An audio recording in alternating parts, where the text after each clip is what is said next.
Oke, sudah jam 7:31.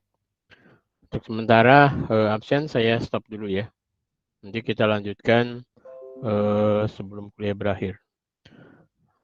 Baik, tes. Assalamualaikum warahmatullahi wabarakatuh. Waalaikumsalam warahmatullahi Waalaikumsalam wabarakatuh. warahmatullahi wabarakatuh. Oke, alhamdulillah pagi ini kita bisa bertemu lagi ya. Kita melanjutkan topik kuliah kita minggu yang lalu. Oh ya, hari ini juga jangan lupa Anda harus mengumpulkan ini ya, PR ya, tugas PR. Nanti tugas-tugas itu untuk komplement penilaian Anda ya. Itu kadang-kadang sangat membantu ya, gitu. Jadi kalau misalnya di boarding gitu ya, di border lah gitu nilai Anda. Nah, ini dengan PR itu biasanya sangat membantu nanti ya. Oke ya. Mudah-mudahan sudah sarapan semua ya. Ya, sudah kelihatan? Pak. Ya, oke, baik. Sudah, Pak. Oke. Baik, agenda hari ini kita masuk ke apa namanya topiknya itu sistem banyak partikel ya. Karena minggu-minggu yang lalu itu kan kita selalu kalau membicarakan hukum Newton dan sebagainya, kemudian objek bergerak dan sebagainya itu selalu objeknya itu satu gitu ya.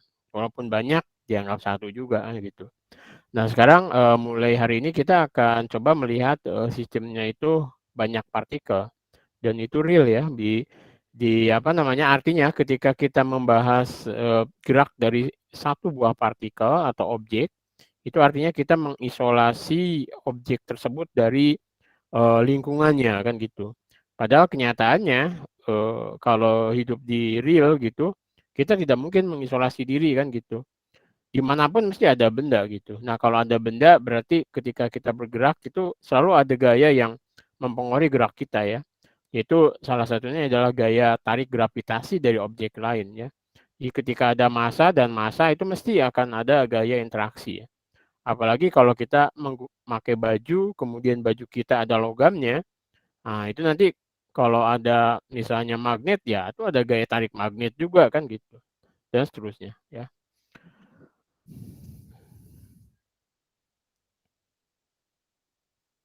Oke, nah ini kita mengulangi sedikit ya terkait energi potensial dan gaya ya.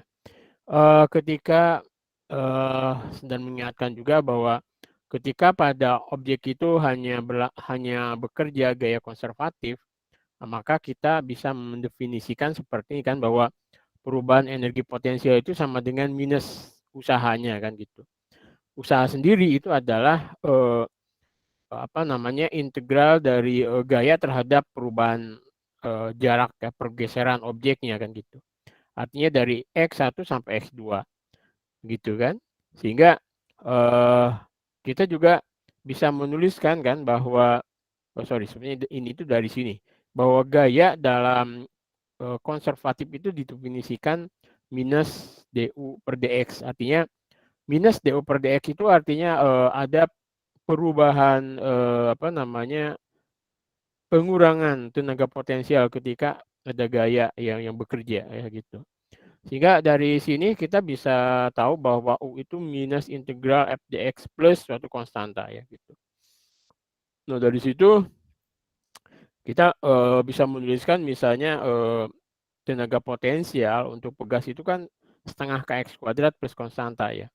Maka kita tahu gaya pada objek ketika dia diikatkan pada pegas itu kan efeknya seperti definisi ini kan perubahan tenaga potensialnya ke x minus ya.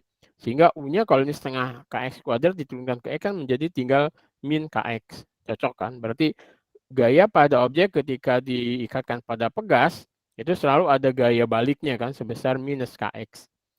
Begitu juga ketika kita lihat gaya gravitasi bekerja pada benda ya. Ketika benda itu kita lemparkan ke atas, selalu benda itu akan turun ke bawah ya kan gitu. Nggak mungkin dia ke atas terus kan gitu. Kenapa? Ya karena ada gaya gravitasi yang itu melawan arah geraknya. Contohnya ya, bahwa ketika kita lempar setinggi Y dari tanah, maka tenaga potensialnya kan mgY plus konstanta gitu. Nah, gaya baliknya itu adalah Fy-nya minus du dy, sehingga tinggal minus mg. Jadi ada gaya ketika objeknya kita lempar ke atas, selalu ada gaya ke bawah sebesar min mg kan gitu. Sehingga ini yang menyebabkan ketika kita melempar objek ke atas itu selalu turun ya kan gitu. Ya artinya eh, ketika objek itu dilempar tidak terlalu jauh dari permukaan bumi ya. Lain ketika objeknya itu kita lempar melebihi jari-jari bumi gitu, wah tenaganya misalnya yang melempar itu Superman, wah itu bisa eh, tidak balik lagi ya, karena dia sudah jauh daripada gayanya lebih mengecil. Karena gaya ini kan lama-lama mengecil ya gitu, oke? Gitu. Jadi ingat gaya gravitasi bergantung pada G-nya. Ketika G-nya itu semakin jauh dari bumi, maka dia akan semakin kecil kan. Semakin kecil, semakin kecil pula gayanya kan. Lama-lama hilang kan gitu. Itu yang terjadi ketika objek itu dilempar jauh sekali oleh Superman ya kan gitu. Oke, tapi kalau Anda main volley, Anda service gitu, maka dia akan melengkung ya. Nah, itu juga karena ada gaya gravitasi kan. Coba kalau nggak ada, Anda service lurus-lurus aja gitu. Oke. Kemudian gravitasi Newton. Nah, gravitasi Newton itu kan gaya interaksinya kan dilambangkan dengan ini kan, min G mm, M besar, M kecil per R kan gitu, plus konstanta. Nah, ketika kita lihat gaya gravitasi Newton antar dua objek itu kan min du per dr. Nah, ini sehingga min G mm per R kuadrat ya kan gitu. Energi apa gaya interaksinya ya. Nah, kalau kita membuatkan grafik misalnya ya, ini antara kita tinjau balok yang meluncur pada permukaan tanpa gesekan dipasang pada pegas yang ideal. Ini ada balok dipasang pada pegas ideal. Ini X, kemudian ke sana itu U ya, tenaga potensialnya atau energi potensialnya. Maka ketika kita tarik, shoot gitu, kemudian Anda lepaskan, maka dia akan bolak-balik kan? Dia akan bolak-balik. Nah, itu energinya adalah setengah kx kuadrat.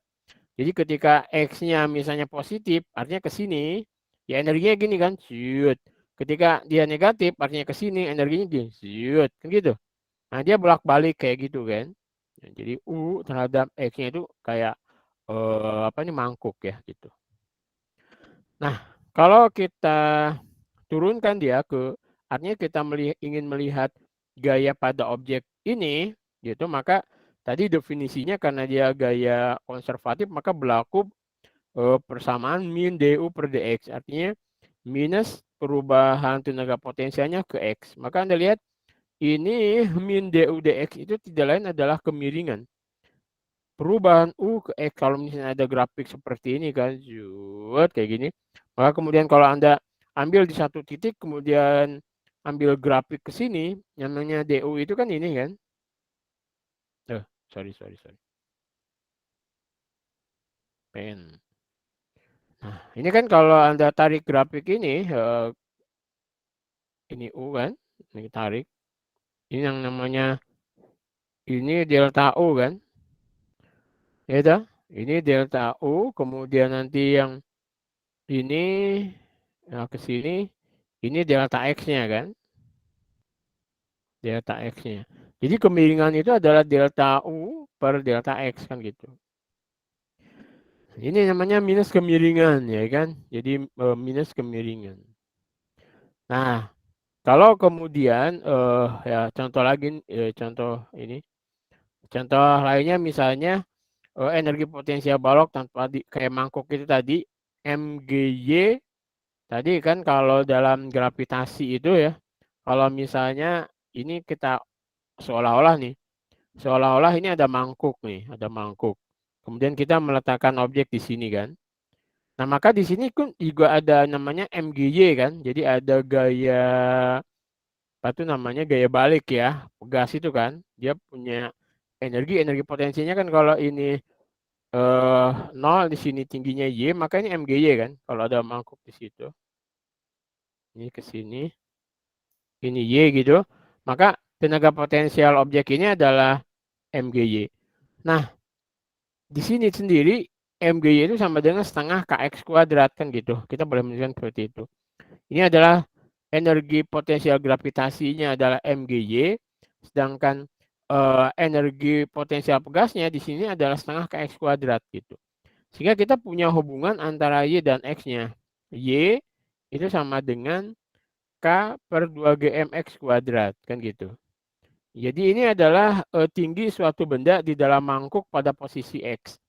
Jadi ketika berapa sih ketinggiannya fungsi X ini? Ini adalah K per 2GM kan gitu. Ya. Nah, ini untuk apa? Kita mau masuk ke sini. Kita ingin melihat kesetimbangan ya. Jadi ketika apa namanya objek itu berada di dasar mangkuk ini artinya apa? Gradiennya itu 0. Ya, ketika di sini kan ada gradiennya nih. Ketika di sini ini kan gradiennya ini ya. Kemudian ketika di sini ini juga gradiennya ini. Tapi ketika di sini kan gradiennya lurus ini. Ini adalah 0 kan gitu. Nah, F sama dengan 0 itu terjadi ketika energi potensialnya itu minimum atau maksimum kan gitu. Jadi ini minimum atau maksimum. Jadi ketika ya nanti kita lihat di sini. Jadi ada puncak, ada kan seperti ini misalnya. Ini adalah minimum, ini adalah maksimum. Artinya ketika gradiennya itu sama dengan 0, itu berarti kan tidak ada gaya. Nah, di situ disebut bahwa balok itu dalam posisi kesetimbangan gitu. Nah, di sini pada mangkuk ini kan posisi kesetimbangan diam pada X sama dengan 0. Kenapa? Ya, karena ketika Anda taruh baloknya di sini, ini balok sedang diam. Kalau Anda geser dikit ke sini, maka dia akan cenderung balik ke sini lagi. Ketika dia ke sini, dia cenderung balik ke sini. Nah, disinilah energi di mana suatu benda itu dalam kondisi setimbang. Artinya kondisi stabil. Ya kan? Jadi ketika di sini dia cenderung ke sini, ketika di sini dia cenderung ke sini. Berarti ini adalah posisi stabil suatu objek. Nah, di alam ini objek itu cenderung itu ingin berada pada posisi stabil gitu loh. Posisi stabil itu posisi yang nyaman. Posisi yang nyaman itu posisi ketika kemiringannya 0. Makanya kalau Anda lihat jarang orang membuat rumah di lereng gunung ya kan, yang miring banget misalnya. Kan itu kurang kerjaan kecuali burung ya. Kenapa? Ya karena di situ nggak nyaman, bisa longsor kan gitu. Maka orang membuat rumah mesti di tanah datar. Anda pernah lihat kecuali Solin ya. Orang normal itu membuat rumah pemukiman mesti tanahnya didatarkan dulu gitu. Nggak mungkin miring rumahnya gitu kan. Pernah kan? Ya, itu aneh kan berarti. Artinya bahwa kenyamanan itu ada ketika itu berada di energi potensialnya itu minimum paling kecil gitu. Ya. Makanya di kemiringan 0 itu gitu loh. Bisa di sini juga bisa di puncak gunung. Kalau Anda lihat ada gunung ya, ada gunung misalnya, ada gunung ini. Nah, orang itu nggak mungkin buat rumah di sini. Ya kan? Ini lucu sekali kecuali burung tadi ya. Mesti dia di atas gunung sini. Ini kalau kita lihat orang kurang kerjaan misalnya atau mesti di sini gitu. Nah, orang paling normal tuh di sini. Di sini ini namanya stabil tapi stabilnya ini stabil yang nanti kita lihat di sana. Stabil yang ya sementara karena kalau ada gempa dikit jatuh dia. Tapi ketika di sini ini paling stabil kan ada gesekan atau apa kecuali gunungnya meletus ya. Gitu kan. Tapi dalam kondisi ini paling paling stabil gitu. Oke ya, bisa dipahami. Oke. Nah, jadi ini kesetimbangan ya. Jadi jika perpindahan kecil dari posisi kesetimbangan itu menghasilkan gaya yang cenderung untuk memindahkan sistem ke posisi setimbangnya, kesetimbangan dikatakan stabil. Jadi kalau di sini ya. Jadi kita dorong dikit ke sini dia cenderung balik sini. Ketika dorong sini kita ini namanya kesetimbangan stabil. Tapi ada juga yang kesetimbangan tak stabil. Nah, tadi gunung tadi. Kan gini nih. Ini juga ketika orang bangun rumah di sini, orang kurang kerjaan tadi ya, ini gunung ya, cuma tinggi banget nih. Gunung Merapi gitu. Ini namanya kesetimbangan tapi dia tidak stabil. Kenapa? Karena ketika ditiup angin jatuh dia nggak di sini lagi, gelundung sini kan. Tapi ketika di sini ini stabil, ketika dorong sini balik lagi sini, apalagi ke sini kan tetap stabil gitu.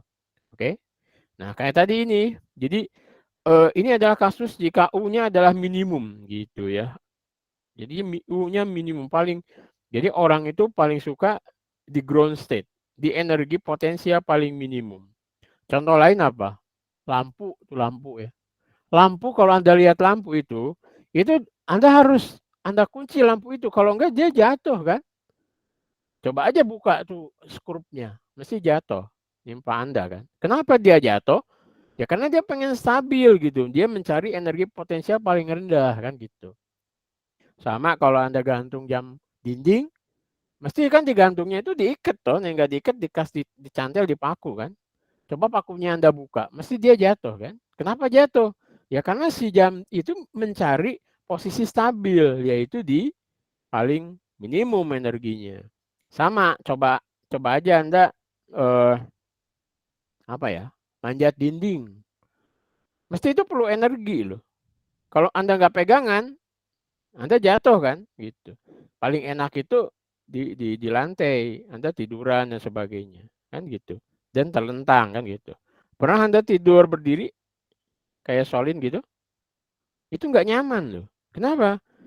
Ya karena itu perlu energi. Jadi tidur kalau sambil berdiri itu mesti itu nggak normal gitu. Anda perlu energi luar kan, karena tadi melawan gravitasi itu ya.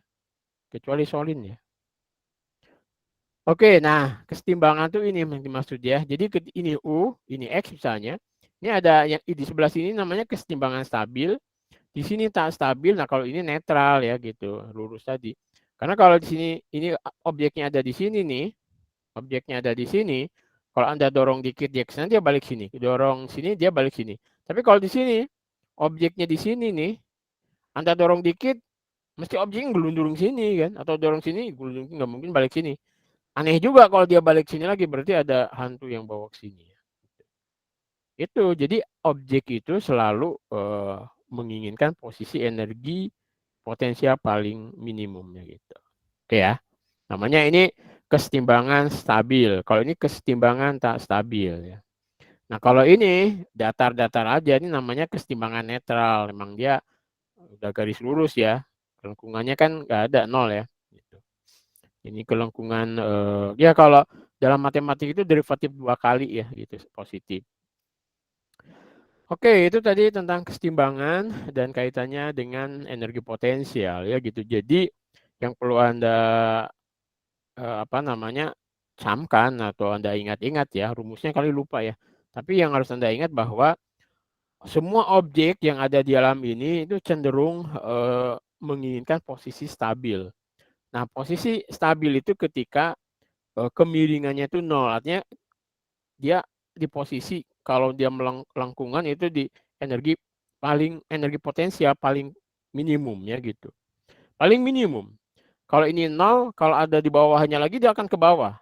Misalnya Anda berada di jurang, ini nol terus ada jurang, mesti kalau Anda jatuh mesti ke jurang lagi. Artinya dia selalu mencari yang paling minimum energi potensialnya ya. Gitu. Maka jangan sekali-sekali berdiri di pinggir jurang atau pinggir jembatan ya. Bahaya itu. Oke, kita masuk ke sistem partikel. Nah, ini yang saya maksudkan tadi ya, bahwa kita sekarang ingin melihat tidak hanya satu objek gitu, tapi banyak objek. Contoh nih, misalnya ini ada piringan yang bergerak ya, lagi muter ya. Nah, sebenarnya piringan ini kan satu objek ya, satu objek piringan. Tapi kalau Anda lihat pakai elektron mikroskop, dilihat banget gitu. Nah, si piringan ini kan tersusun dari objek-objek sebetulnya kan. Ada kalau lebih dalam lagi mikroskopnya ini tersusun dari atom-atom. Nah, ketika dia muter ya atomnya juga ikut muter kan, nggak mungkin diem ya. Itu tersusun dari macam-macam delta M lah gitu, seperti itu ya. Atau nanti kita lihat cakramnya itu tersusun dari cakram-cakram kecil, besar dan seterusnya ya, kayak gitu. Sehingga nanti ada mungkin momen inersia. Nah, tapi kan sebelum Anda melihat objek yang kompleks, nah maka seperti biasa kan kita lihat objeknya jangan banyak dulu deh gitu. Oke, namanya pusat massa. Nah, kita ingin melihat pusat massa. Pusat massa itu apa ya? Ya, pusatnya massa kan gitu. Pusat massa. Jadi kalau banyak massa nih, ada satu pusat massa itu yang mewakili massa keseluruhan. Contohnya kalau di kita itu pusat ini ibu kota. Nah, ibu kota kita Jakarta kan. Padahal kan kota-kota lain banyak. Ada Kalimantan, ada Aceh, Papua kan, Irian ya toh, kemudian Kalimantan, Sulawesi dan macam-macam ya kan gitu. Nah, tapi kalau ingin menguasai Indonesia, ya kuasailah Jakarta kan gitu. Karena dia ibu kotanya sebelum pindah loh ya. Pusatnya kan Jakarta, ya kuasai aja Jakarta. Jakarta dikuasai, semuanya ngikut kan gitu. Kayak gitulah. Jadi itu massa yang mewakili keseluruhannya gitu. Itu namanya pusat massa. Nah, misalnya begini, ini ada gambar nih kan. Ini ada hanya 4 kasus sederhananya, ini ada 4 nih. Ada 4 massa. Ini posisi nih ya, posisi dalam Cartesian. Ini sumbu X, ini sumbu Y. Oke, Tyson, masih kedengaran suara saya? Masih, Pak. Masih, Pak. Oke. Nah, jadi kan gini, ini komponen ke X, komponen ke Y. Ini R-nya harus Anda lihat, dia vektor ya. Jadi ini vektor. Ini R1, misalnya vektor massa 1 kan. Vektor, ini massa 4, 4-nya kejauhan ke sini. Kemudian R2, 2-nya juga kejauhan. R3 ini vektornya. Jadi ini massa 1 berada pada vektor posisi R1, kemudian massa 2 pada posisi R2 kan gitu ya. Ini R2. Kemudian massa 3 pada posisi vektor R3, 4 juga gitu. Ini pada posisi vektor R4. Maka RCM ini jadi vektor posisi pusat massa ini juga vektor ya. Ini adalah persamaannya ini nih. Nih, gampang kan? Jadi sigma I M I R I ini juga vektor ya. Nah, sigma MI. Jadi massa ke I. Jadi kalau ini ada 4 kan kita bisa menuliskan gini sebetulnya. M1 R1 plus M2 R2 plus M3 R3 plus M4 R4. Nah, kesemuanya tinggal dibagi dengan total massanya. M1 plus M2 plus M3 plus M4 gitu loh.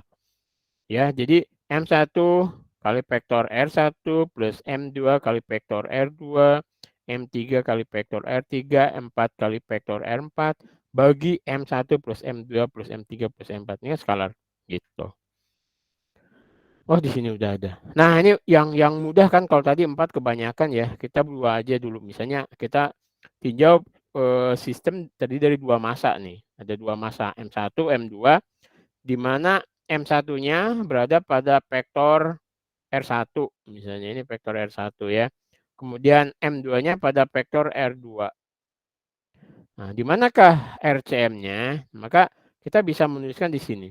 Sigma I MI RI per sigma MI I1 sampai N kan gitu. Ini berarti M1 R1 plus M2 R2. Ini ingat vektor ya. Ini juga vektor. Nah, ini gini aja. Jadi M1 R1 plus M2 R2, M1 plus M2 gitu. Cuman kan kita kadang-kadang ingin melihat nih lebih. Ini kalau Anda tambahkan, jadi ini yang sebelah sini. Yang sebelah sini itu Anda tambahkan di sini apa M2 R1 gitu.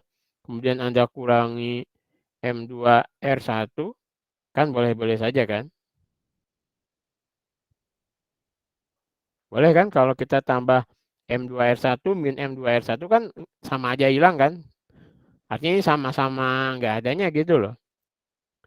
Nah, tapi M2R1 tambah ini kita masukkan ke sini. Ini kita masukkan ke sini.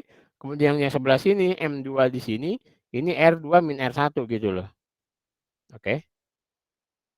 Bisa dipahami ya. Bisa dipahami ya. Jadi ini kan tambah suku M2R1 min M2R1. Ini kan sama aja hilang kan nggak ada.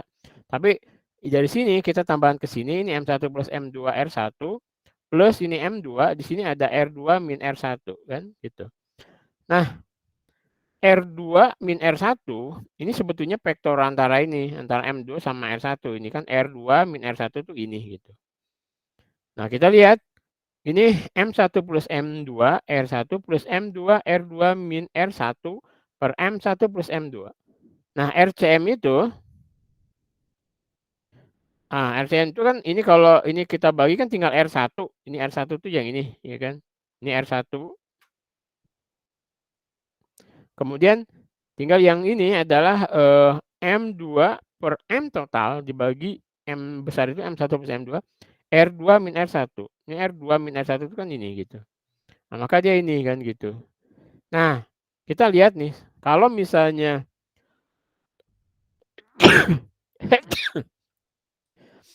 M2 sama dengan M1, kita bisa melihat mesti ini di tengah-tengahnya ini kan, gitu. Antara M1 dan M2. Kita lihat di sini ada nggak? Ya, ini kita lihat. Jadi ketika M1 M tuh M ini, jika M1 sama dengan M2, maka kita lihat di sini, ini akan menjadi setengahnya kan, setengah R2 min R1. Ini tengah-tengah sini. Berarti central mesh-nya itu ada di sini gitu loh. Letak central mesh-nya. Jadi ini adalah central mesh-nya di sini, ya kan? RCM-nya di sini.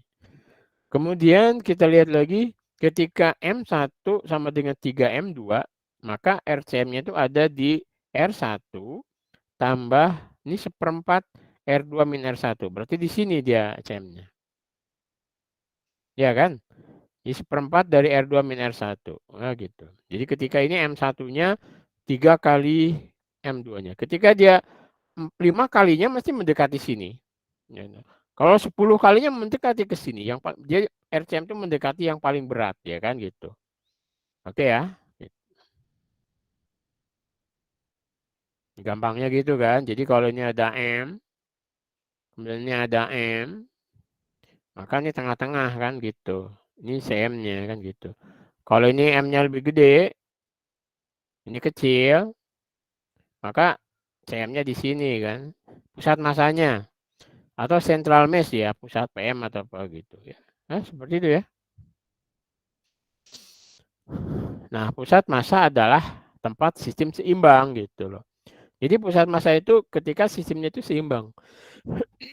Jadi kalau M1 dan M2 sama, ya dia di sini kan tengah-tengah. Tapi ketika M1-nya lebih berat daripada M2 ya mendekati yang paling berat ya. Gitu. Oke ya. Saya terima ya. Nah, Anda ingat RCM itu tadi kan vektor ya. Vektor dan itu dia bisa 3 dimensi gitu. Artinya dia bisa si RCM itu di sini ya. RCM itu kan XCMI plus YCMJ itu plus JCMK. Nah, kan gitu. Nah, jadi ini XCM, YCM, JCM. Artinya kalau kita ambil komponen-komponen ke sumbu X, sumbu Y, sumbu Z gitu ya. Nah, maka masing-masing gini. Jadi ke X itu sigma I M I X I per M. M itu adalah total dari M ya. Kemudian ini juga sigma I M I Y I ke M bagi M gitu loh. Sigma I M I Z I per M ya gitu. Nah, kalau kita lihat contohnya nih misalnya ada 3 objek nih ya. Ini masanya M terletak di 0,0.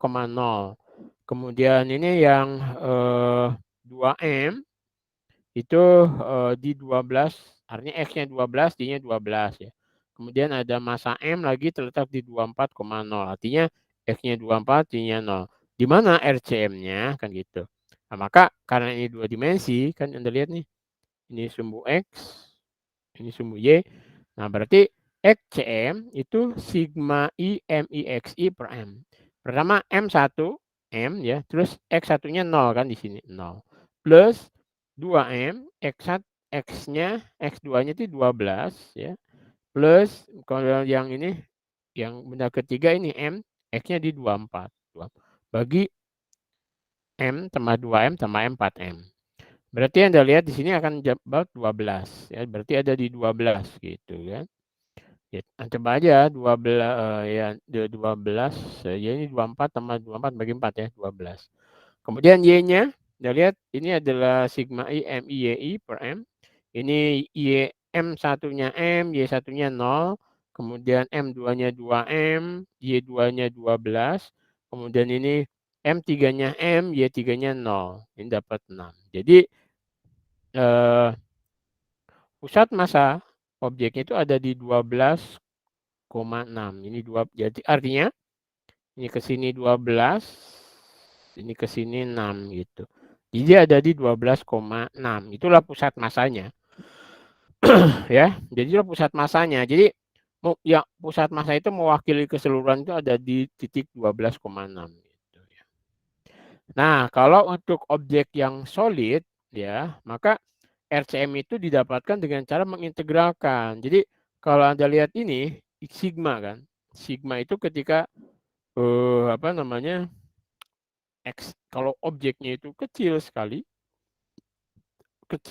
artinya ini adalah elemen DM ya, elemen massa yang banyak sekali. Maka integral dari RDM integral ke DM gitu ya. Jadi delta M ya, delta M1, 2, 3 dan seterusnya ini menjadi integral gitu. Jadi integral RDM ke M ya. Integral dari DM itu kan M ya gitu. Oke. Nah, kita menentukan pusat massa berada di pusat benda ya. Jadi ini RCM itu di pusat bendanya kan gitu. Nah, lokasi dari pusat massa adalah sifat intrinsik dari bendanya ya, tidak bergantung di mana Anda melihat titik asalnya, mesti dia di situ gitu. Nah, kita dapat menggunakan intuisi untuk mencari lokasi pusat massa ya untuk benda-benda simetris yang memiliki kerapatan seragam ya gitu. Jadi misalnya ini mesti ya intuisi kita di sini kan. Iya kan dia seragam ya. Maka nggak mungkin di sini tengah-tengah ya. Termasuk ini juga kan dari intuisi ya mesti di sini. Ini di sini, ini di sini, ini di sini, ini di sini kan gitu. Nah, kalau misalnya objeknya itu tidak seperti itu tapi seperti ini misalnya. Jadi pusat massa kombinasi dari benda adalah rata-rata pusat lokasi massa bendanya gitu. Misalnya ini benda 1 M1, pusat massanya di sini kan. Ini dari koordinat katakanlah di ini R1 kan gitu. Kemudian benda 2 di sini kan, ini M2, R2. Maka RCM dari objek ini, RCM-nya adalah sigma I MI RI per sigma MI. Artinya ini pusat massa dari objek 1 ya, kalikan massa 1 plus pusat massa dari objek kedua dikalikan massa bendanya duanya. Ini tinggal M1 plus M2. Ya sama tadi ya bahwa R1 plus M2 per M per R2 min R1. Ya, seperti itu. Nah, begitu kan misalnya kita lihat contoh gini, piringan yang ditunjukkan di bawah ini ya, yang gambar 1. Ini pusat massanya mesti di sini kan, dari simetri ya, kita tahu dia di sini. Di tengah-tengah ini. Tapi kalau misalnya kita potong dua dia, kemudian kita letakkan seperti ini, apakah masih di sini juga? Kan belum tentu ya. Kemudian kita bandingkan apakah bisa lebih tinggi kah, lebih rendah kah, atau sama di sini. Yang jelas kalau sama nggak mungkin ya. Nah, kemungkinan kalau Anda lihat di sini, ini dia antara ini dan antara ya ini bisa jadi di sini kan, bisa jadi di sini dan di sini. Ya kemungkinan nggak di bawah tapi di atas ya.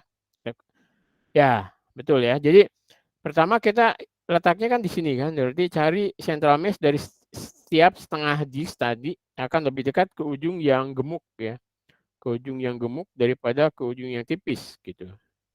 Nah, maka kita lihat di sini ya kemungkinan ada di sini ya. Gitu. Nah, jadi objek gabungan berada di tengah antara CM dari kedua bagian itu. Jadi ini adalah di sini dan di sini, maka mesti ini ada di tengah-tengah ini kan, karena dia simetri kan, gitu. Ada di sini lah, di atas ya. Jadi lebih tinggi dari ini. Kalau ini kan di sini, ini berarti ada di sini. Oke, nah pusat massa atau central mesh suatu benda adalah tempat kita dapat dengan bebas memutar objek itu gitu. Kalau ini titik poros ya, maka kita akan enak kalau diputar itu lebih lebih energinya lebih rendah gitu. Nah, gravitasi bekerja pada central mesh suatu benda nanti ya. Jadi selalu gravitasi itu kalau objeknya itu besar gitu, maka dia selalu bekerja di central mesh system tersebut ya gitu. Jadi kalau benda nih, ada benda sembarang, misalnya benda sembarang kayak gitu. Gravitasinya gimana bekerja? Berarti dia ada di central mass objek itu. Ya kan? Jadi ini dia ke sana gitu ya. Jadi ini di central mass-nya sembarang objek ya. Nah, jika kita memindahkan poros objek ke tempat lain, objek akan mengorientasikan dirinya sendiri sehingga central mass-nya selalu berada di bawah poros. Jadi kalau ini ada poros, poros itu kayak apa ya? Kalau Anda memutar ini ada poros putarnya gitu. Kalau Anda memutar objek, kemudian Anda itu poros putarnya kan gitu. Kita poros di sini. Misalnya ini ada benda yang itu diikat ya, ini kecil, ini besar. Maka central mass-nya kan tadi ini berada dekat benda yang lebih berat kan, berarti di sini ya. Nah, ini porosnya. Sehingga kalau misalnya objek kita apa namanya letakkan ini ditaruh di sini, maka selalu si central mass itu inginnya berada di poros ini gitu.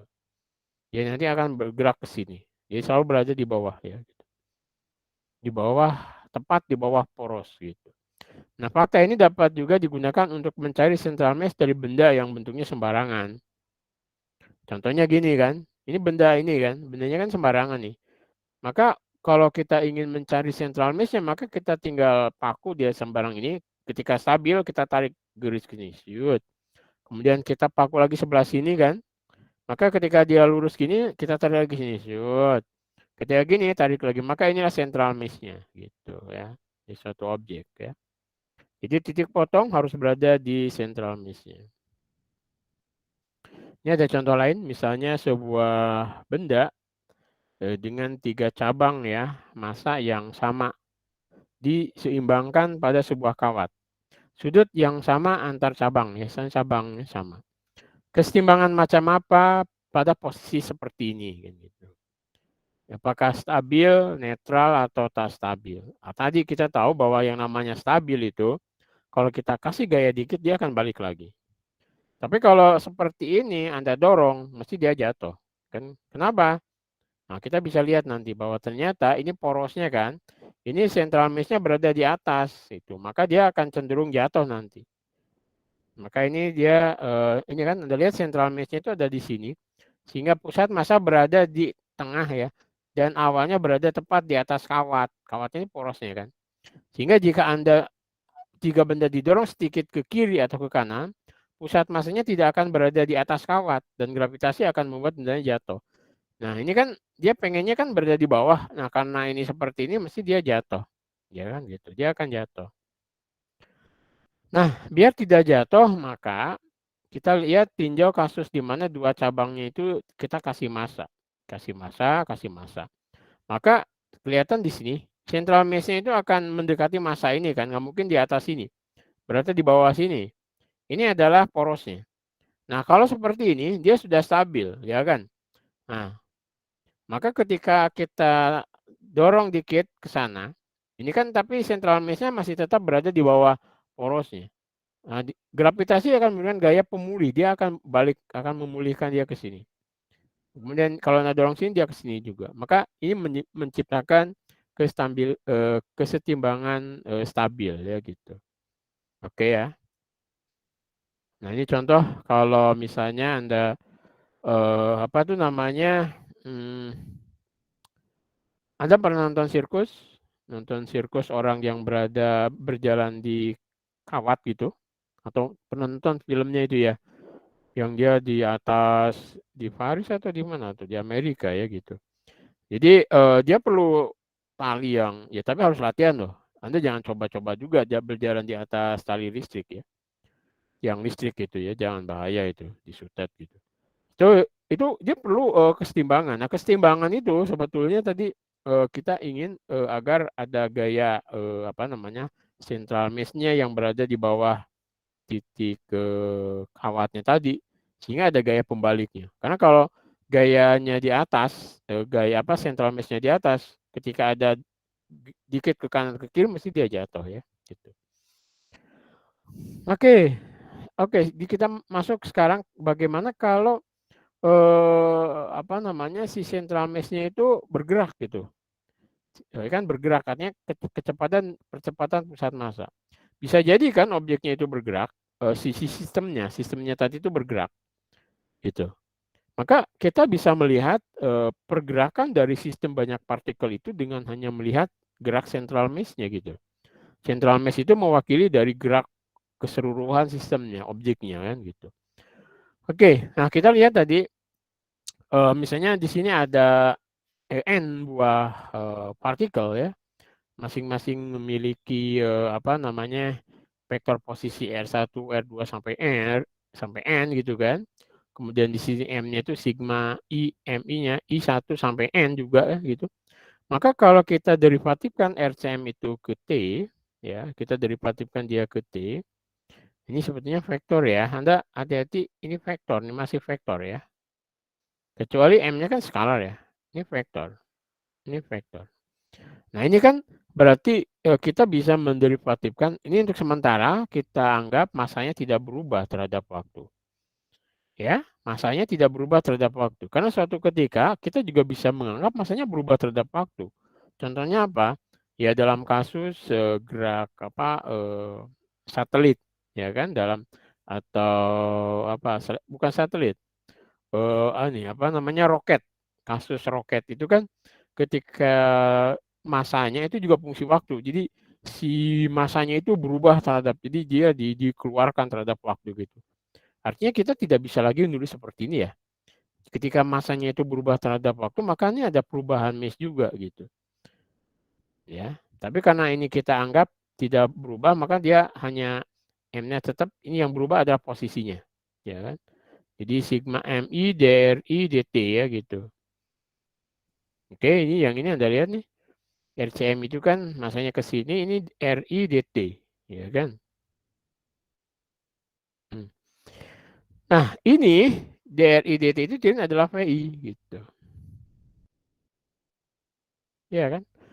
Jadi VCM, jadi kecepatan central mass itu sama dengan kecepatan dari masing-masing bendanya yang bergerak dengan masing-masing dengan kecepatan V1, V2, V3 itu dijumlahi secara vektor dibagi dengan total masanya.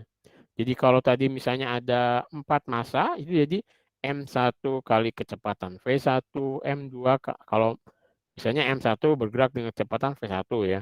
Kemudian M2 bergerak dengan kecepatan V2. M3 bergerak dengan kecepatan V3. Maka ya dijumlahin semuanya dikalikan masanya masing-masing dibagi totalnya gitu. Ya. Kemudian yang percepatan central mass juga begitu. Tinggal kita turunkan lagi aja kan vektor kecepatan central mass ini ke T.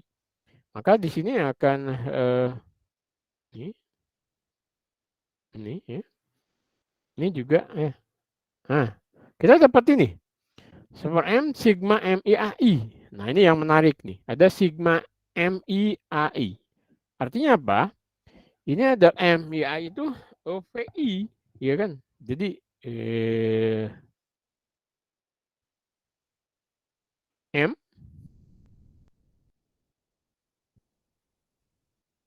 wow. Ini dia, iya kan? Jadi ini adalah gaya pada objek satu dibagi total. Jadi ketika ACM itu sama dengan ini ada resultan gaya pada M1, M2 dan seterusnya dibagi M total gitu. Ini nanti yang menarik nih. Nanti kita lihat ya. Gitu. Nah, tapi sebelum ke situ, sebelum kita melihat ini nih, kita lihat dulu definisi baru nih, yang namanya momentum linier. Ini ada besaran dalam fisika itu yang disebut dengan momentum ya. Yang didefinisikan nih, yang namanya momentum, ini juga vektor ya, hati-hati, ini vektor. Ini kurang panahnya ya. Ini adalah vektor sama dengan M kali V. Jadi P itu adalah vektor. Karena kecepatan itu juga vektor. Ini P, ini V, sorry. P, V. Agak kesulitan nih orang Sunda ya. Ini udah dosa turunan nih. P dan ini P apa F ya? Kayak gini. Ya V ya, V. Oke. Ini P, ini V. Oke, kalau apa namanya ini kalau komponennya, ya ini kalau ini ke X ya ini P ke X. Nanti kalau P ke Y, ya ini nih M PY, PZ, ya M PZ kayak gitulah ya. Nah, hukum Newton 2 nih, hukum Newton 2 kan F. Nah, ini bukan V tapi F sama dengan M kali A. Kan gitu, ya kan? F sama dengan M kali A. Nah, M dV dt ya. M-nya bisa kita masukkan kan ke sini, ke dalam ya. Karena dia konstan kan, diturunin juga nggak masalah. Nah, tapi ketika kita masukkan, ini tidak adalah P gitu. Jadi gaya itu sama dengan perubahan momentum terhadap waktu ternyata kan gitu. Jadi gaya itu perubahan momentum terhadap waktu gitu. Jadi artinya apa? Wah, ini suatu hal yang besar nih harus Anda lihat ya, bahwa kalau momentum suatu objek itu berubah terhadap waktu, berarti pada objek itu ada gaya gitu loh. Karena kalau momentumnya tidak berubah, berarti tidak ada gaya kan gitu. Oke? Oke, kalau lihat satuannya ya kilogram meter per sekon ya. Oke, ini momentum linier nih ya. Jadi untuk sistem partikel, momentum total. Jadi, nah tadi kan kalau ada ada sistem nih banyak objek ya, banyak massa gitu. Nah, masing-masing partikel itu bergerak dengan kecepatan ini V1, V2, V3 dan seterusnya kan. Maka momentum masing-masing itu kan M1 V1, M2 V2 dan seterusnya. Maka total momentum dari sistem itu adalah dijumlahin aja gitu loh. Dijumlahin kan, ini vektor, vektor, vektor, vektor, ya kan gitu. Nah kan berarti, kita kita tadi sudah menurunkan juga kan, yang namanya VCM, Anda masih ingat nggak? Atau udah lupa lagi tadi? VCM itu adalah sigma MI VI per M kan gitu, gitu. Sehingga sigma MI VI itu adalah M PCM kan gitu. Nah jadi kalau kita lihat sigma MI VI ini tidak lain adalah M VCM gitu. Itu artinya apa? Bahwa momentum total dari suatu sistem banyak partikel itu sama dengan massa total dari sistem itu dikalikan kecepatan central mass sistem itu gitu. Ini dia. Ini vektor ya. Jadi kalau kita sudah tahu kecepatan central mass-nya maka besar momentum totalnya itu ya tinggal massa total dikalikan VCM-nya ya gitu. Oke, jadi momentum total suatu sistem partikel hanyalah massa total dikalikan kecepatan pusat massanya, kayak gitu. Nah ini kalau kita derivatifkan ke waktu ya, kita P-nya dt ini, maka kita dapatkan di sini M dPcm per dt atau MAcm. Nah itu dia. Alias sigma I MIAI. Ada aliasnya ya. Sigma I MIAI atau alias resultan total dari gaya yang bekerja pada sistem tersebut gitu. Nah, jadi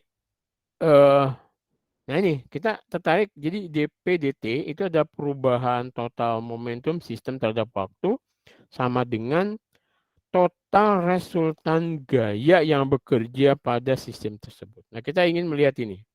Kita ingin lebih tahu ini apa ini kan gitu. Oke, nah tadi kita misalkan nih biar lebih sederhana lagi ya, kita misalkan tiga lah. Ada tiga objek nih. Ini massa 1, ini gaya massa 2, massa 3 ya.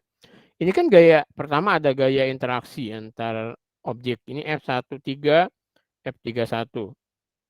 F ya ini F ya, F12, F21. Ini juga begitu. Nah, di sini ada gaya eksternal nih pada F1 nih. Ini gaya eksternal misalkan kan gitu. Maka gaya total pada sistem ini kan berarti kita menjumlahkan semua gaya ya. Jadi F13 tambah F12 tambah F1 eksternal ini kan. Tambah, misalnya ini gaya yang ini kan. Ini tambah F21, F23, tambah F31, F32, kan gitu. Nah, dari hukum Newton 3 kita tahu bahwa F13 itu sama dengan minus F31. Ya kan gitu. F12 itu sama dengan gini kan. F13 itu minus F31. F12 sama dengan minus F21. Kan gitu. F23 sama dengan minus F32. Kan gitu. Artinya apa? Track ini hilang. Ini dengan ini hilang. Ini hilang dengan ini hilang dengan ini hilang dengan ini. Tinggal apa? Ini dia. F eksternal. Gitu. Jadi resultan gaya pada sistem itu sama dengan gaya eksternal yang bekerja pada sistem itu. Misalnya kalau di sini kan hanya satu nih. Ya kalau ada F2 eksternal, F3 aja tambahin lagi gitu. Tapi misalnya pada sistem itu hanya ada satu gaya eksternal, F1 eksternal. Nah, jadi lagi ya. Jadi perubahan momentum sistem objek banyak objek terhadap waktu itu sama dengan gaya eksternal pada objek tersebut gitu. Nah, jadi hanya gaya eksternal total yang penting gitu kan. Jadi perubahan momentum sistem terhadap waktu itu sama dengan gaya eksternal pada sistem. Nah, ini yang disebut dengan ini tadi bahwa gaya net eksternal, jadi gaya total eksternal pada sistem sama dengan perubahan momentum sistem terhadap waktu sama dengan M ACM gitu. Ini penting banget ya gitu. Kenapa penting banget? Nah, mau kita bahas soalnya kan gitu. Jadi kita lihat nih, ini oke ya. Jadi Anda ingat-ingat bahwa perubahan momentum total sistem terhadap waktu itu sama dengan gaya eksternal pada sistem itu. Nah, implikasinya adalah memberitahu kita bahwa central mass dari benda yang diluas, yang yang berperilaku seperti massa titik gitu loh. Jadi central mass suatu objek yang itu misalnya benda tegar lah atau apa gitu, maka sebetulnya bisa berperilaku seperti titik, tapi kita mengamati titiknya itu central mass-nya gitu loh. Sehingga kita bisa menghubungkan antara F dan A-nya kan, gitu. F sama dengan M kali ACM. Nah, ini yang lebih penting nih. Ketika gaya eksternal pada sistem itu nol, tidak ada gaya eksternal yang bekerja pada sistem, maka momentum total sistemnya itu tidak berubah gitu loh. Artinya kekal. Nah, ini disebut dengan momentum total sistem itu kekal. Jadi momentum total sistem itu kekal jika tidak ada gaya eksternal yang bekerja pada sistem. Anda harus ingat itu adalah momentum total sistem. Mungkin ketika suatu waktu momentum masing-masing objeknya sih berubah ya. Jadi momentum objeknya masing-masing berubah. Tapi ketika tidak ada gaya eksternal, kalau totalnya itu tetap tidak berubah gitu. Jadi kondisi 1 ke kondisi 2 mungkin masing-masing momentumnya berubah. Tapi kalau totalnya itu bisa jadi tidak berubah ya gitu. Oke. Nah ini contoh ya, 2 astronot dan tali. Ini ada astronot nih. Artinya kalau astronot itu bukan berarti di mall ya. Tapi astronot itu mesti di bulan atau di Mars kayak gitu ya. Itu Anda harus paham ya. Jadi di luar angkasa. Nah, kalau di luar angkasa itu artinya apa? Tidak ada gaya gravitasi gitu. Kecil banget gaya gravitasinya. Kemudian dia mainan tali astronotnya itu ya. Mungkin mainan tali. Nah, ini M-nya 1,5 M ya. Ini M. Jadi ini lebih gendut daripada ini gitu. Ini lebih kurus. Mereka mulai menarik satu sama lain. Artinya menarik talinya maksudnya. Mulai menarik talinya satu sama lain. Di mana mereka bertemu? Ya kan? Jangan jawab di luar angkasa juga. Iya, memang dia berada di luar angkasa, tapi maksudnya di mana mereka bertemu itu jaraknya piro gitu loh, atau berapa dari sini kan gitu ya. Jangan nanti di mana mereka bertemu di luar angkasa. Nah, iya memang dia di luar angkasa. Nah, ini untuk apa? Ini sistemnya kan diisolasi nih. Ini artinya ada dua objek, ya kan ada dua objek. Nah, kemudian tadi diisolasi, berarti ini sudah mengasih kita petunjuk bahwa momentum total sistemnya itu tidak berubah gitu loh. Kenapa? Karena tidak ada gaya eksternal ya. Gitu. Nah, kalau kita lihat mereka mulai dari keadaan diam ya. Jadi PCM-nya itu 0 gitu kan. PCM-nya itu 0. P central mass-nya itu 0. Central mass-nya kan di sini. Kita bisa lihat central mass-nya itu kan di sini ya. Artinya VCM ini tetap ya, tetap 0 karena tidak ada gaya eksternal. Artinya PCM-nya itu kan tetap 0 karena tidak ada gaya eksternal. Artinya tidak muncul percepatan ya gitu. Jadi PCM-nya itu tidak bergerak ketika mereka saling tarik begitu. PCM-nya harus tidak bergerak gitu. Mereka akan bertemu di central mass ini gitu. Nah, menemukan central mass-nya gimana? Nah, maka kita bisa lihat kalau ini X0, kemudian ini XL, maka XCM dari si astronot tadi ya antara dua astronot tadi kan kita masukkan sini. XCM-nya adalah M kali 0 karena dia ada di 0 plus M kecil kali L karena pada L ya. Ini M plus M. Ini M-nya kan 1,5 M berarti 2,5 M. Coret-coret 2/5 L. Ada di sini kan? Nah berarti ya mereka akan bertemu di sini. Karena PCM-nya tidak bergerak kan? Kenapa tidak bergerak? Ya karena tidak ada gaya eksternal tadi kan gitu. Oke, contoh lainnya. Ini ada seorang pria ini memiliki berat persis seperti sampan yang panjangnya 20 meter. Seorang pria memiliki berat persis seperti sampan. Maksudnya ya beratnya dia itu sama dengan sampannya gitu loh. Misalnya sampannya 20 kilo, maka berat masanya misalnya masa si orang ini kan katakanlah 4 atau 60 kilogram. Nah, sampahnya sendiri 60 kilogram itu maksudnya ya. Itu perlu dideklar kenapa? Ini kaitannya dengan central mass kan gitu. Ini pria memiliki berat persis sama seperti sampahnya yang panjangnya 20. Ini sampahnya tuh panjangnya 20 meter ya. Nah, kemudian nih awalnya dia berdiri di tengah-tengah sampan yang tidak bergerak. Nah, ini sampahnya lagi diam. Dia berdiri di sini gitu. Berjarak 20 meter dari pantai. Ini pantai ya. Kemudian dia di sini si orangnya asal awalnya nih kondisi awal. Sampahnya 20 meter, oh bendanya itu juga berjarak 20 meter dari pantai. Jadi berdiri di tengah-tengah gitu. Berapa jarak barunya dari pantai? Oh, apa? Tidak ada gaya horizontal. Oh, gini. Kasusnya ini. Dibaca betul-betul. Selanjutnya dia berjalan menuju pantai sampai di ujung sampan. Ini kondisi awal gini. Terus dia jalan gitu, sampai di ujung gitu. Pertanyaannya, berapa jarak barunya dari pantai? Gitu. Tidak ada gaya horizontal pada sampan di atas air. Artinya kita juga anggap bahwa ini tidak ada gaya gesek atau gaya apa gitu loh. Ya kan? Nah ini kasusnya piye nih kan gitu. Yang jelas ketika dia di tengah-tengah sini ya kan. Central mass-nya dari sini, ini mesti di sini kan? Karena masanya kan sama. Beratnya sama, central mass-nya dari si sampan kan di sini. Ya, banda juga di sini, mesti dia sekitar sini lah. Nah, kemudian si orang itu berjalan ke sini gitu. Nah, tapi karena tidak ada gaya eksternal, mestinya kan central mass-nya tidak berubah gitu loh. PCM-nya itu apa namanya tidak berubah. Artinya XCM-nya itu kan tetap. Kalau PCM-nya apa di sini ya.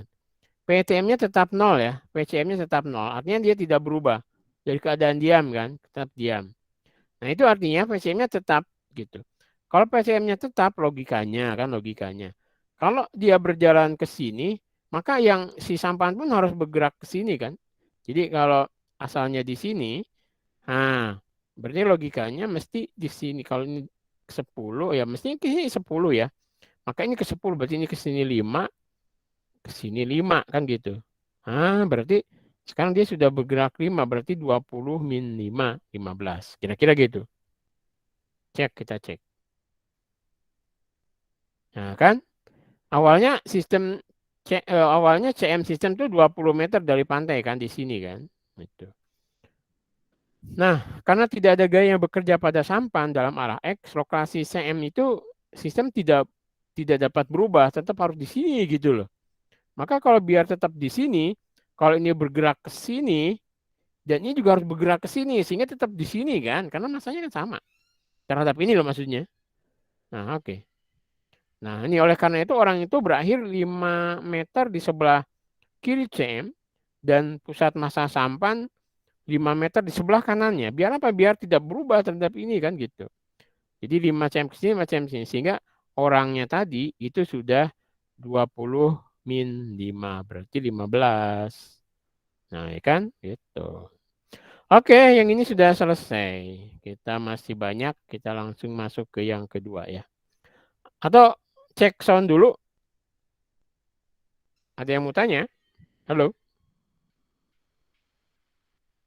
Saya sudah bertanya, Pak. Pak. Ya? Saya sudah bertanya, Pak. Aha. Kalau misalkan CM-nya itu bergerak atau ada gaya eksternal, berarti nanti CM-nya itu bisa pindah gitu ya, Pak? Iya. Ya kan pindah tuh berarti bergerak dia. Kalau ada gaya eksternal ya, mesti dia berubah. Oke, Pak. Baik, Pak. Terima kasih. Oke. Ada lagi yang lain? Oke, kalau nggak ada kita lanjutkan ke berikutnya ya. Sudah kelihatan? Halo? Sudah, Pak. Sudah, Pak. Oke. Sudah, Pak. Oke, baik. Ini kita masuk ke kekekalan momentum, tumbukan tidak elastik, satu dimensi, tumbukan tidak elastik dua dimensi, kemudian ledakan, komentar dan sebagainya lah ya. Oke, kita lihat ke gerak pusat massa. Kita memiliki hukum berikut ya terkait central mass. Kita tahu tadi bahwa gaya eksternal, jadi perubahan momentum sistem terhadap waktu itu sama dengan gaya eksternal gitu loh. Jadi kalau sistem kemudian ada gaya eksternal dari luar itu namanya perubahan gaya eksternalnya. Kalau perubahan momentum sistem itu sama dengan gaya eksternal yang bekerja ya gitu. Nah ini tadi, nah memberikan tahu kita bahwa CM dari benda yang maksudnya benda yang diperluas itu benda yang objek yang banyak gitu, itu berperilaku seperti titik ya di bawah pengaruh gaya eksternal gitu. Nah kita bisa menggunakan untuk menghubungkan antara F dan A tadi ya. Jadi F eksternal sama dengan M ACM. Jadi ini percepatan central mass, ini adalah massa totalnya. Nah ini memberitahu kita juga bahwa jika gaya eksternalnya itu sama dengan 0, berarti dt-nya itu sama dengan 0. Itu alias bahwa P-nya itu konstan gitu. Jadi atau kekal gitu ya. Jadi momentum total sistem tidak berubah ya atau namanya kekekalan momentum total sistem. Nah, oke, misalnya gini. Ini dua keping dengan massa yang sama ya, ditarik pada titik yang berbeda dengan gaya yang sama. Mana yang mengalami percepatan lebih besar? Misalnya ini pada ini ditarik di tengahnya ya. Kemudian yang kedua ditarik ujungnya ini. Ini gayanya F. Berarti kalau kita lihat di sini ini T, ini 2T, F berarti T-nya adalah setengah F ya. Gitu, setengah F. Kira-kira mana? Ya, oke. Jadi mestinya kalau mana percepatannya sistemnya sama ya. Percepatan pusat massanya sama. Karena tadi mengalami gaya yang sama kan gitu. Kan gitu kan jadi MA F eksternal ya kan A1 sama dengan A2. Walaupun nanti efeknya lain ya. Bahwa pada benda yang ini mungkin ada translasi, tapi kalau ini energi kinetik rotasi yang muncul ya. Tapi central mass-nya semestinya sama percepatannya. Oke, kita lihat kekekalan momentum. Jadi ketika gaya eksternal pada sistem di 0, maka dP per dt sama dengan 0. Ini adalah konsep kekekalan momentum, adalah satu prinsip paling mendasar dalam fisika gitu ya. Nah, jadi ini adalah persamaan komponen vektor. Jadi kalau Anda lihat di sini dP dt itu V-nya itu adalah vektor ya. Vektor. Ini juga vektor. Ini vektor ya. Gitu. Nah, kita dapat menerapkannya ke segala arah di mana-mana ya. Jadi kalau di situ kan ini Anda boleh menunjukkan gini. Px per dt sama dengan 0. Juga kita bisa menuliskan PY dt sama dengan 0. Atau Anda menuliskan PZ dt sama dengan 0. Kan gitu. Momentum total pada arah X sama dengan kekal ya. Momentum pada Y juga kekal. Momentum pada Z juga kekal. Artinya totalnya ya. Oke. Nah ini tumbukan elastik dan versus tak elastik ya. Sebuah tumbukan dikatakan elastik ketika energi kinetik dan juga momentum kekal sebelum dan sesudah tumbukan. Ya. Jadi yang namanya tumbukan elastik itu tumbukan di mana pertama energi kinetiknya itu kekal. Jadi energi kinetik sistem sebelum tumbukan sama dengan energi kinetik setelah tumbukan. Kemudian juga momentumnya kekal, artinya momentum sistem sebelum tumbukan dan momentum sistem setelah tumbukan itu sama, ya seperti itu. Contoh misalnya ini gerobak bertabrakan dengan pegas, gerobak bertabrakan dengan pegas diantaranya misalnya, atau bola biliar dan seterusnya. Nah, tumbukan dikatakan inelastik atau tidak elastik jika energi kinetiknya itu tidak kekal. Walaupun kalau tidak ada gaya luar pada sistem itu, momentumnya kekal. Jadi momentum sebelum tumbukan, total ya, momentum total sebelum tumbukan sama dengan momentum total setelah tumbukan, tapi energi kinetiknya berubah. Jadi energi kinetik sebelum dan setelahnya itu tidak kekal. Ingat, energi kinetik, bukan energi mekanik ya, gitu. Oke, energi kinetik. Nah ini contohnya tadi di mobil tadi ya, gitu. Mobil tabrakan, kemudian di mana dia benar saling menempel gitu setelah sistemnya. Gitu. Ini ada misalnya tumbukan tidak elastik dalam satu dimensi ini contohnya. Sebuah balok bermasa M awalnya diam pada permukaan horizontal tanpa gesekan ya. Sebuah peluru bermasa M kecil ditembakkan ke balok dengan kecepatan moncongnya V. Jadi ini ada peluru ditembakkan, ini kecepatan awal pelurunya itu V ya, gitu. Ini baloknya diam di sini. Nah, kemudian peluru bersarang di balok dan balok tersebut berakhir dengan kecepatan V. Jadi balok dan peluru itu bergerak dengan kecepatan V, ya. Peluru bersarang di balok dan balok tersebut berakhir dengan kecepatan V. Artinya gini, dia si pelurunya masuk ke balok, kemudian baloknya bergerak bersama dengan peluru dengan kecepatan V. Gitu kali maksudnya ya. Nah, dalam variabel M kecil, M besar, dan V, berapa kecepatan awal peluru? Karena yang kita akan cari kan V ini, kan V-nya bisa kita cari, atau bisa kita hitung, M pelurunya juga bisa kita ukur, M baloknya apalagi kan gitu. Nah, berapa energi awal dari sistem? Berapa energi akhir dari sistem? Apakah energi kekal? Energinya ini energi kinetiknya kekal, kan gitu. Oke, kita lihat nih. Tinjau peluru dan balok sebagai sebuah sistem, ya kan gitu. Nah, setelah peluru ditembakkan, tidak ada gaya eksternal yang bekerja pada sistem dalam arah X, kan gitu. Nah, momentum kekal dalam arah X. Artinya gini, total momentum dalam arah X, ini kan berarti momentumnya si peluru tambah momentumnya dari si balok. Ingat, di sini yang bergerak itu adalah momentumnya peluru, yaitu berarti mv, kan gitu. Sedangkan ini kan 0, berarti dia tidak bergerak kan, gitu. Kemudian ini berarti momentum awalnya itu adalah m kecil kali v, karena si peluru bergerak dengan kecepatan v. Momentum akhirnya, ya di sini, ini ada gerakan dua objek kan. Jadi ada m besar itu bergerak dengan v, kecil juga ini bergerak kan, kalau dari kita lihat di sini itu adalah bergerak dengan v. Berarti ini ada dua.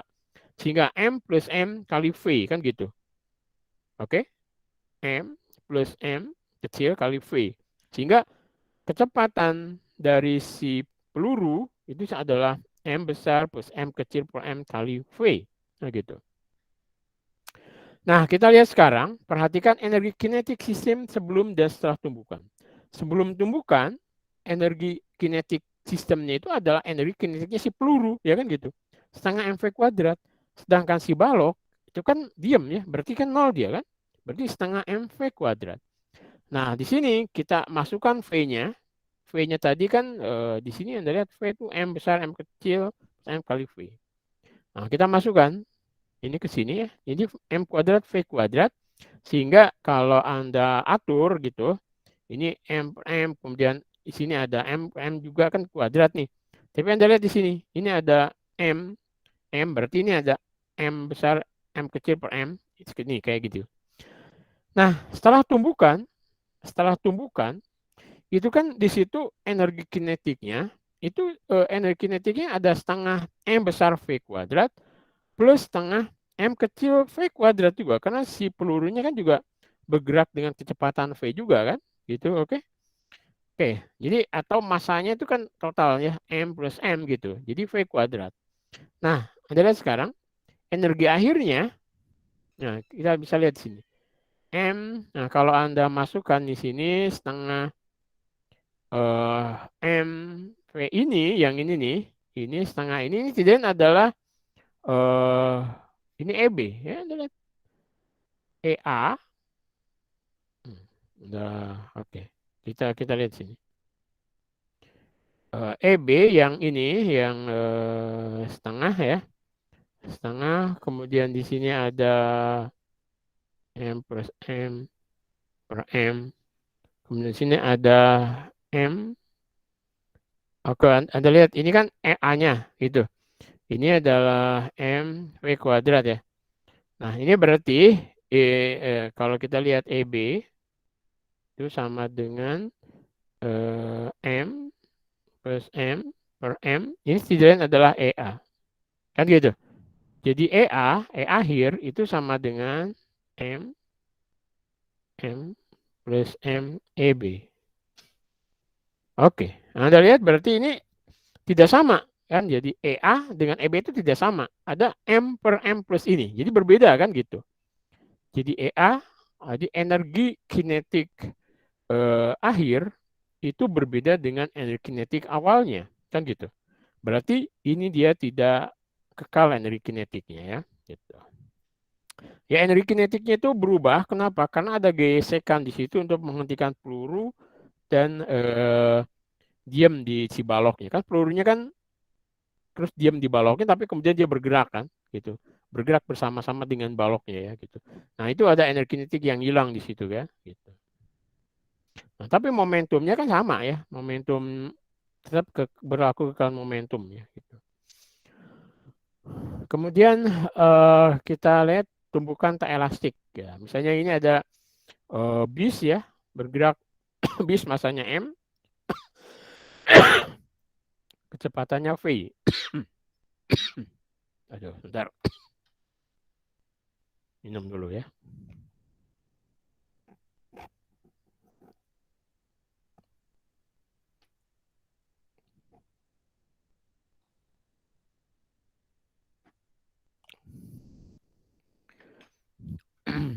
Ini ada bis ya, masanya M besar, kemudian kecepatannya V, kemudian ada taksi nih ya kan, awalnya dia diam, masanya M kecil. Nah, dianggap tidak ada gesekan di sini, ya walaupun lucu juga ya, bisnya gimana bergeraknya gitu kalau enggak. Tapi ini contoh soal untuk memudahkan, sehingga nanti di sini Anda lihat ketika dia berbenturan, kemudian akhirnya ini ada massa M plus M kecil, kemudian dia bergerak dengan kecepatan V. Ya.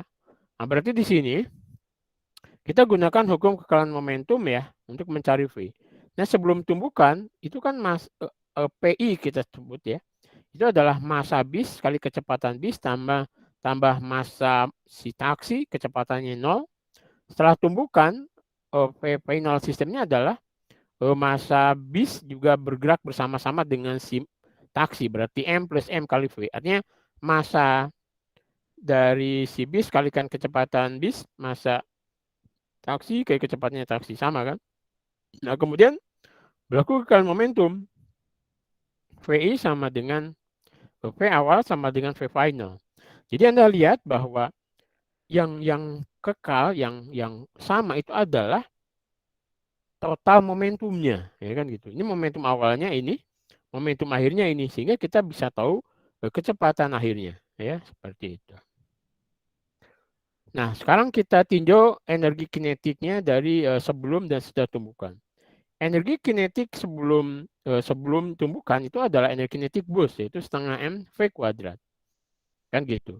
Nah, kemudian kita lihat tadi V-nya itu adalah ini m per m besar kali V ya, sehingga kalau dimasukkan ini V-nya m oke.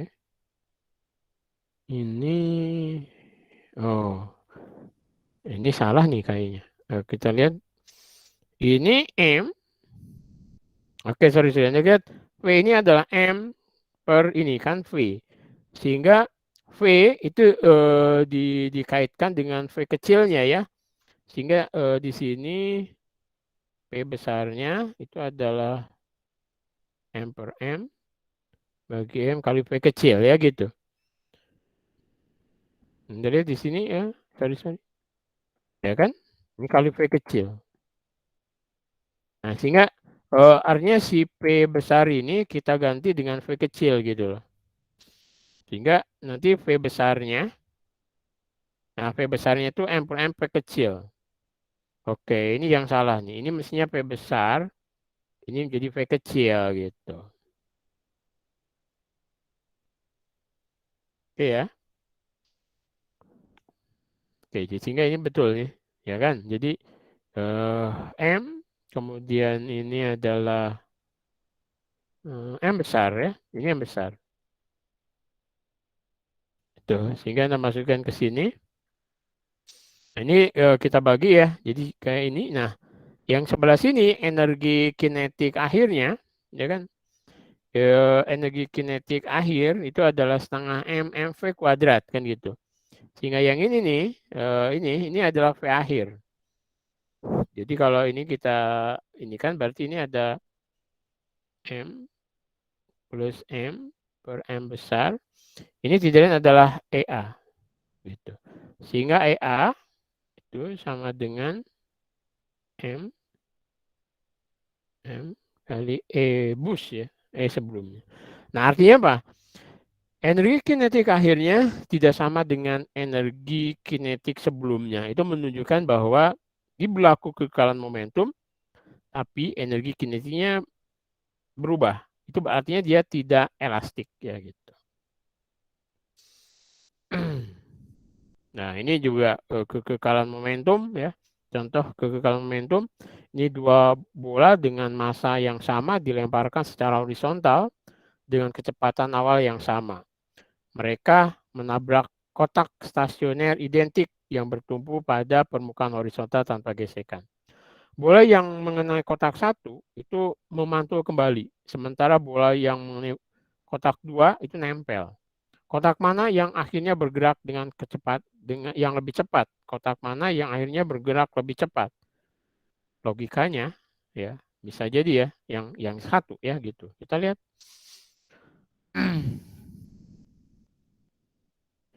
Karena gaya eksternal total pada X itu 0, momentum kekal di sepanjang sumbu X ya. Dalam dua kasus, momentum awalnya sama, yaitu MV, ya kan sama-sama MV. Dalam kasus satu, bola memiliki momentum negatif setelah tumbukan, ya kan gitu. Maka kotak harus memiliki momentum yang lebih positif jika jumlah totalnya akan dipertahankan, kan gitu. Kecepatan kotak pada kasus satu adalah yang terbesar ya kan gitu. Kenapa ya? Karena tadi untuk mempertahankan ya biar ini kan gitu. Nah kita lihat sini kan jadi M kali awal gitu sama dengan MV1 min MV akhir ya. Yang satu nih ya gitu. Karena dia ke sini ya. Sehingga V1-nya adalah MV awal ini tambah ini bagi M. Sedangkan yang kedua ini M, V inisial plus ini kan bergerak bersama-sama V2. Sehingga V2-nya adalah M ini bagi M per M. Ini kan lebih kecil ya dari sini. Bisa diterima ya. Seperti itu. Sehingga pembilang di V1 itu lebih besar dan penyebutnya lebih kecil daripada V2. Nah, V1 akan lebih besar dari V2. Dari logika kita juga bisa kita terima ya. Yang satu mantul kan sama-sama nih energi kinetiknya. Yang satu mantul lagi ke sini, ini akan mendorong lebih cepat si benda satu ya. Yang satu nempel gitu, mesti dia akan lebih lambat ya. Nah, tumbukan tak elastik dalam 2 dimensi. Tinjau tumbukan dalam 2 dimensi, mobil tabrakan di persimpangan licin ya. Tidak ada gesekan gitu misalnya. Ini ada M1, V1, ini ada M2, V2. Kemudian sebelum nih, setelahnya dia ke seperti ini. Surut gitu, nempel berdua. M1 plus M2. Kita lihat. Pertama kita lihat bahwa momentum ke arah X, akhir X, awal dan X akhir itu harus sama. Gitu. Jadi momentum sistem dalam sumbu X sebelum tumbukan sama dengan momentum akhir pada sumbu X ya setelah tumbukan. Ini kan berarti kita lihat di sini ketika sumbu X ini kan hanya M1 V1 ya kan. Nah, kemudian setelah tumbukan, Anda lihat di sini ini kan dia bersamaan. Berarti ini M1 plus M2 Vx kan gitu. Ke X ya. Sehingga Vx-nya itu adalah M1 per M2 V1. Begitupun ke arah Y. Ini juga harus sama. Jadi sebelum tumbukan itu harus sama ke arah Y setelah tumbukan. Maka di sini ini hanya yang ada ke sumbu Y itu hanya M2 V2. Kemudian ke arah setelah itu kan jadi M1 M2 VY. Berarti VY itu adalah ini ya gitu. Nah, jadi kita tahu semua tentang gerak setelah tumbukannya itu adalah Vx Vy. Vx-nya itu adalah M1 per M1 M2 V1. Ya, di sini ada lihat ya. Kemudian ke Y-nya itu M2 M1 per V2. Sehingga tangan theta ini ada Vx Vy, maka tangan theta-nya itu Vy per Vx ya. Sehingga ini akan menjadi M2 V2 per M1 V1. Ini adalah momentum dari si benda 2. Ini adalah momentum dari benda 1 ya gitu. Kita tahu tentang tetanya. Bisa kita cari ya. Nah, kita bisa melihat hal yang sama menggunakan vektor. Ini ada V1, ada V2, ini ada P. Maka kita lihat V1, V2. Ini tangan tetanya itu adalah V2 per P1 ya gitu. Nah, ledakan nih, tumbukan tak elastik ledakan. Nih, sebelum ledakan ini kan sebenarnya seperti ini ya, masanya M. Setelah ledakan, makanya dia seperti ini. Ini ya dia bergerak ke sini, yang satu bergerak ke sini ya. Nah, momentumnya kita lihat tidak ada gaya eksternal, jadi momentumnya kekal. Jadi awalnya 0, maka akhirnya pun harus 0 gitu. Jadi M1 V1 plus M2 V2 sama dengan 0. Artinya bahwa M1 V1 sama dengan min M2 V2. Nah, ya kan gitu.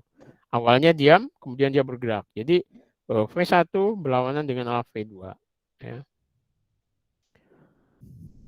Pusat massa. Ya, sekarang sebuah bom meledak menjadi 3 bagian yang identik. Ya. Manakah dari konfigurasi kecepatan berikut yang mungkin? Apakah seperti ini? Apakah ini mungkin?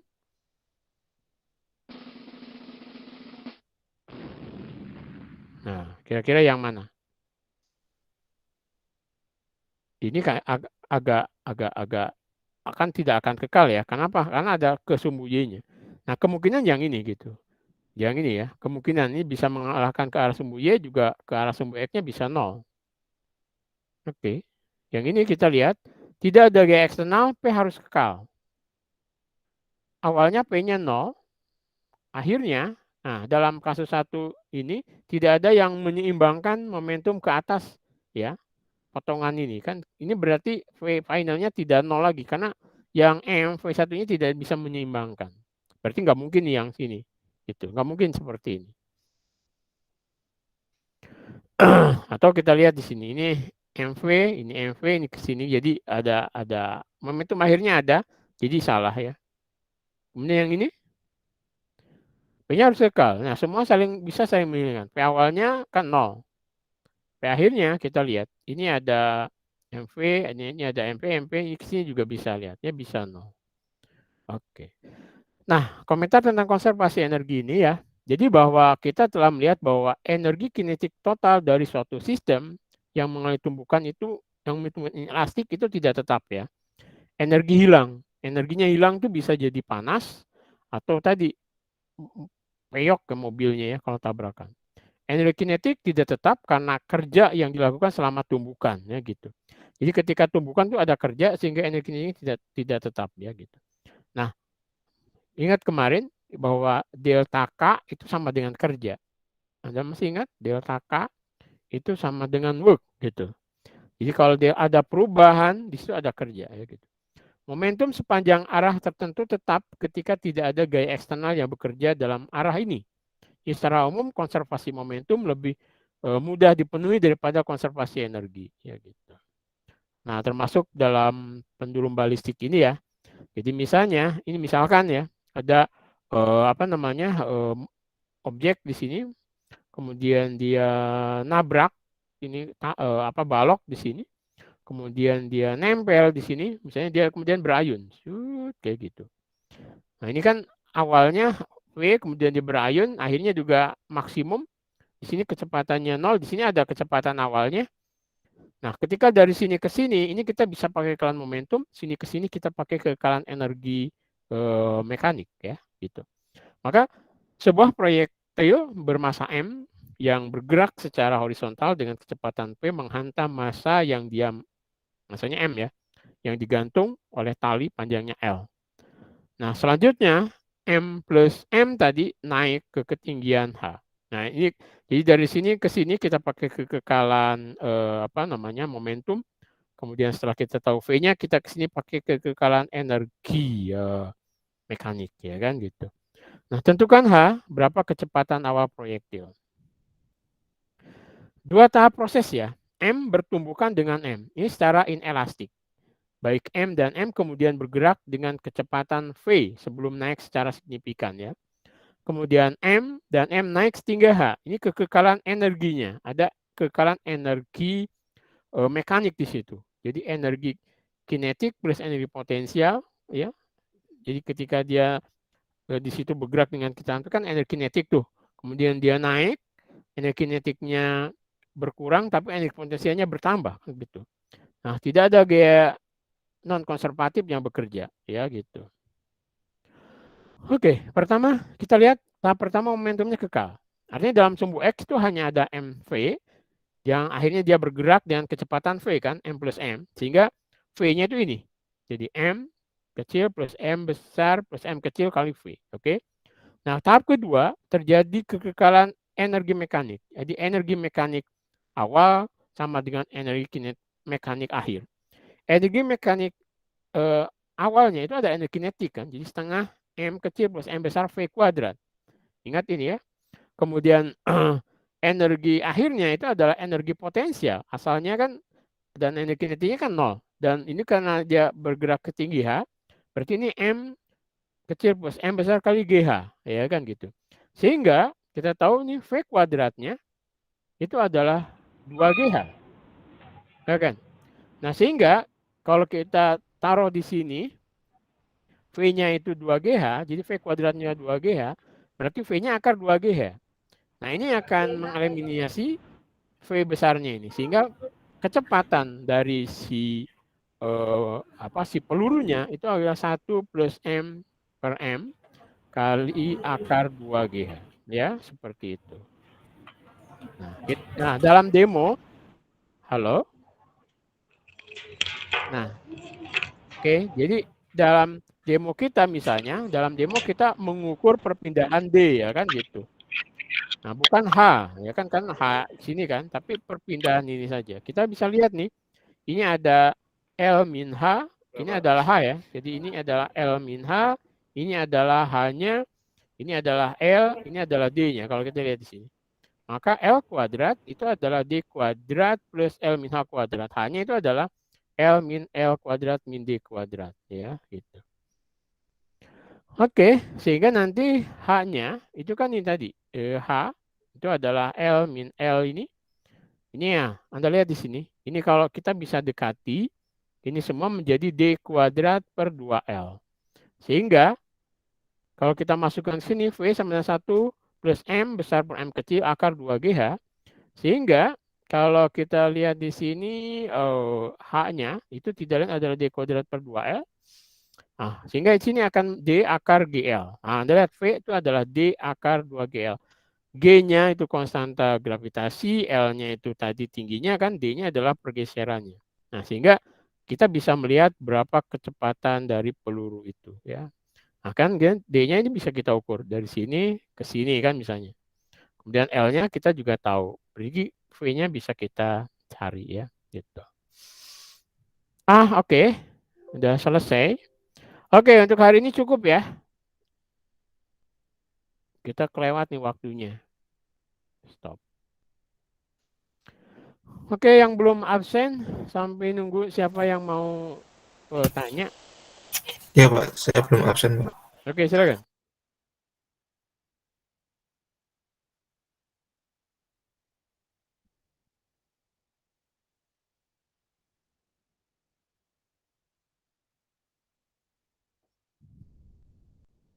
Sudah absen ya? Atau galat ya?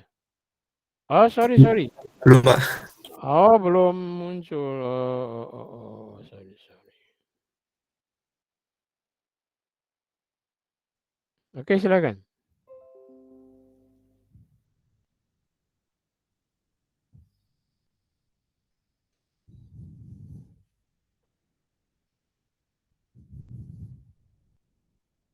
Sampun Pak, terima kasih. Oke. Masih ada yang belum absen, silakan. Atau satu device. Kalau satu device saya absenkan.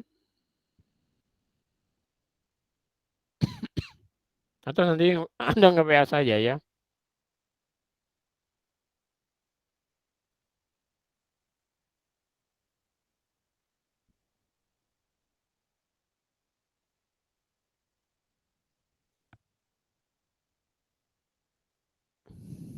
Oke, besok kita akan bahas tentang impuls ya.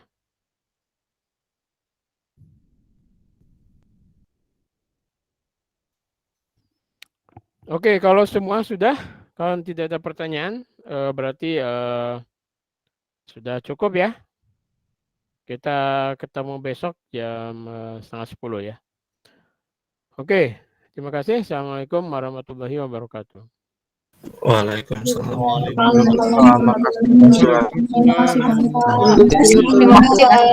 Terima kasih banyak Pak. Terima kasih Pak. Terima kasih Pak. Oke.